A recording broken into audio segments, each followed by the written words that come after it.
नमस्कार। Psychotherapy session और एक एस्ट्रोलॉजिकल सेशन में क्या डिफरेंस होता है दोनों में, इसकी बात कर लेते हैं। ठीक है, एक सेशन की बात कर रही हूँ कि कैसे क्या डिफरेंट अप्रोच रहती है। ठीक है, तो साइकोथेरेपी अप्रोच बेसिकली क्या होता है कि आपको लगता है कि हाँ आई नीड सम हेल्प, मुझे कुछ किसी पर्टिकुलर चीज़ में इशू आ रहे हैं, एनजाइटी हो रही है, ओवर थिंकिंग हो रही है, और you have OCD whatever, you are obsessing over someone. आपको लगता है कि भैया इस इंसान के बिना तो मैं जी ही नहीं सकती, लेकिन वो मेरी लाइफ में है नहीं, या वट एवर रीज़न, ट्रॉमा भी होता है किसी की डेथ के बाद।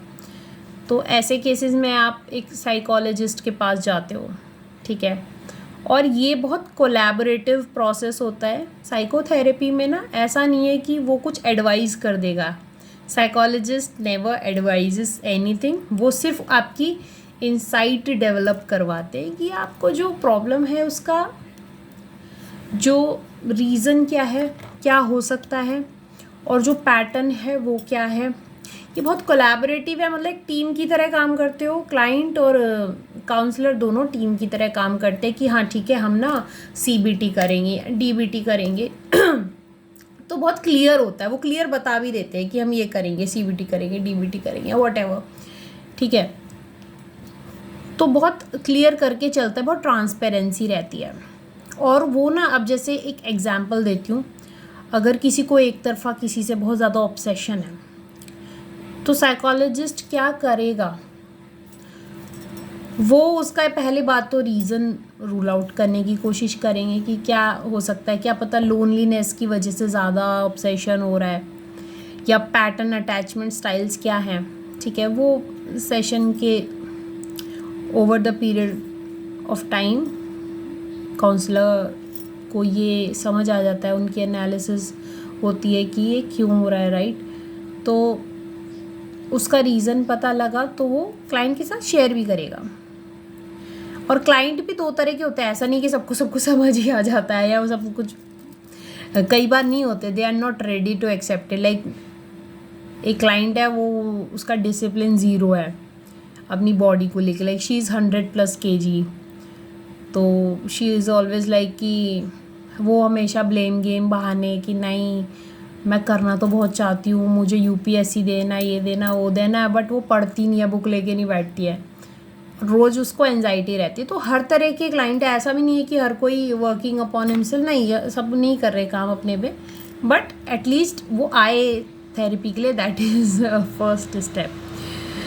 अब एस्ट्रोलॉजी में क्या डिफरेंस है? एस्ट्रोलॉजी में डिफरेंस ये हो जाता है कि जब आप किसी एस्ट्रोलॉजर के पास जाते हो तो आप प्रिडिक्शन के लिए जाते हो। ठीक है, कि ये होगा नहीं होगा, टाइमिंग के लिए जाते हो। तो प्रिडिक्शन एंड काउंसलिंग में क्या फ़र्क है, मतलब साइकोथेरेपी में आप अपने खुद को ही पहचान रहे हो, और एस्ट्रोलॉजी में अगर आपको एस्ट्रोलॉजर ऐसा ही मिल जाए तो वो भी कह रहा है आपको प्लानेटरी पोजीशन से, न्यूमरोलॉजी से, मतलब मैं तो न्यूमरोलॉजी में थी भी नहीं, बट जब मैंने देखा कि वही नंबर से, अपनी डेट ऑफ बर्थ से यही पता लग जाता है पर्सनैलिटी क्या है, तो दैट इज़ वेरी एक्यूरेट। तो चीज़ें, पर्सनैलिटी उससे भी पता लगती है। ठीक है, अगर एस्ट्रोलॉजर से आप पूछोगे तो वो भी बता देगा कि हाँ आपका नेचर ऐसा होगा, कुंडली देख के ऐसा होगा। बट जो मेनली लोग जा रहे हैं प्रिडिक्शन के लिए, अब उसमें भी दो तरह के लोग हैं। एक तो है कि जो वही सुनना चाहते हैं जो वो चाहते कि उनके साथ हो जाए, लाइक अब किसी को किसी से ऑब्सेशन है तो वो बस ये सुनने जा रहा है कि भैया मेरी इससे शादी हो जाएगी। अब अगर एस्ट्रोलॉजर ने बोला नहीं होगी तो भैया ये एस्ट्रोलॉजी फ्रॉड है। कुछ लोग ऐसे होते हैं, बट कुछ लोग ऐसे भी होते हैं जिन्हें सच में क्लैरिटी चाहिए होती है। ठीक है, तो साइकोथेरेपी में क्या कोलैबोरेटिव प्रोसेस है, टीम है, सेशन, वो सब क्लाइंट को बताते हैं कि हाँ अभी हम ये थेरेपी, ये हमारा ट्रीटमेंट प्लान, ये थेरेपेटिक अप्रोच रहेगी हमारी। ठीक है, और एस्ट्रोलॉजी में क्या है कि एस्ट्रोलॉजर अपना कुंडली देख के, जो भी एनालिसिस करके, कैलकुलेशंस करके बता रहे हैं कि ये चीज़ तब ये होगी, टाइमिंग ये होगा। अब उसमें अगर आपको देखो, कॉग्निटिव डिस्टॉर्शन है, like I am into both the fields, तो आई नो कॉग्निटिव डिस्टॉर्शन होते हैं कि हम बहुत तरह के होते हैं कॉग्निटिव डिस्टॉर्शन, लाइक ब्लैक और वाइट थिंकिंग वाले बहुत होते हैं कि भैया मैंने बोला कि हाँ कुछ बोला, अच्छा तो फिर ये ऐसा हो जाएगा, मतलब मैंने बोला ये तो अभी होता नहीं दिख रहा, अच्छा तो मैं बहुत, हाँ, देखिए एक ने बोला कि मैं पूरा इंडिया खरीद लूँ, इतना अमीर बनना चाहता हूँ। हाँ ये सच है, मतलब मैं अपने आप नहीं बना रही हूँ। तो मैंने करनी ऐसा, तो आप बहुत एम्बिशियस हो, अच्छी बात है वैसे, आई रियली अप्रिशिएट, बट ऐसा तो अभी नहीं दिख रहा है, अभी नहीं दिख रहा है। मैंने ये वर्ड बोला तो उसने कहा अच्छा तो मैं गरीब ही रहूँगा, मतलब या तो एक्सट्रीम ऑपोजिट्स में बात करते हैं। अब इन लोगों को बेसिकली साइकोथेरेपी की ज़रूरत है, तो ये भी फ़र्क है। ऐसा नहीं है कि आप एस्ट्रोलॉजर के पास जा रहे हो और आपको प्रिडिक्शन की ही ज़रूरत है। अब कई लोग आते हैं कि मैं कितने साल जीऊँगा, तो डू यू थिंक अगर मैं अभी आपको बोल दूँ कि हाँ आप 60 साल की उम्र में मर जाओगे, तो लोगों को 60 साल भी कम लगेगी, वो उसमें भी टेंशन में आ जाएगा। मैं किसी को 80 भी बोल दूँ तो उसमें भी बंदा टेंशन में आ सकता है कि अच्छा सिर्फ 80 साल जीऊँगा, मतलब सबकी अपनी अपनी मेंटालिटी है। तो आई गेस कि जो एस्ट्रोलॉजर्स थे उन्हें भी थोड़ा कॉग्निटिव डिस्टॉर्शंस की, जो साइकोलॉजी की बेसिक समझ तो होनी चाहिए।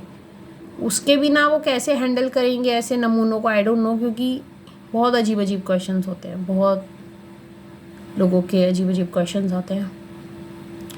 तो फ़र्क क्या है अब सेशन में, इसमें क्या फ़र्क आ गया? अब बहुत नमूनों वाले अजीब अजीब क्वेश्चन आए एस्ट्रोलॉजिकल सेशन में। अब वहाँ हम साइकोथेरेपी नहीं कर सकते, क्योंकि साइकोथेरेपी के लिए विलिंग होना चाहिए हमेशा क्लाइंट कि भैया हमें थेरेपी चाहिए। एस्ट्रोलॉजी में बिल्कुल विलिंग नहीं आ रहे हैं बहुत। हाँ कोई कोई आते हैं बोलते हैं हमें एंजाइटी है, ओसीडी है, जो भी है, तो हमें थेरेपी भी चाहिए। अगर आप उस फील्ड में हो तो बहुत अच्छा है, बट जनरली वो बस अपना एक डिल्यूजन फीड कराने आ रहे हैं कि हाँ मैं इंडिया को ख़रीद लूँगा, इतने पैसे वालों में बनूँगा ना, ठीक है।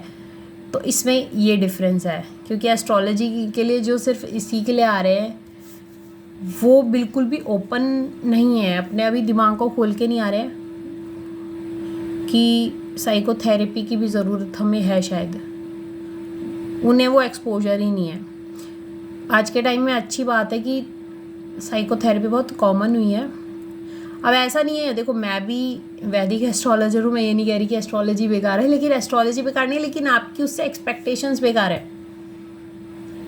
बात है कि आप एक्सपेक्ट क्या कर रहे हो। साइकोथेरेपी से आप ये मत एक्सपेक्ट करो कि आप एक सेशन लोगे। कई लोग पैसे बचाने के लिए सोचते हैं बस 1-2 सेशन ही लेंगे, ऐसा नहीं होता। एक सेशन लिया और आपको लगता है कि सबको ठीक हो जाएगा, ऐसा भी नहीं है। और एस्ट्रोलॉजी से आप ये एक्सपेक्ट कर रहे हो कि भैया ये मेरे राजयोग बता दे, बस मैं ये हो जाऊँ मेरे, या मैं जिससे ऑब्सेस्ड हूँ वो बंदा मुझे घास भी नहीं डालता तो वो मुझसे बात करने लग जाए। तो आपकी जो एक्सपेक्टेशन है उस पर मैं बात कर रही हूँ, वो गलत है। तो यू नीड टू नो कि आपको क्या एक्सपेक्ट करना है, right? So that was it. If you have any question regarding counselling section और astrological session, you can put it down below. Bye bye.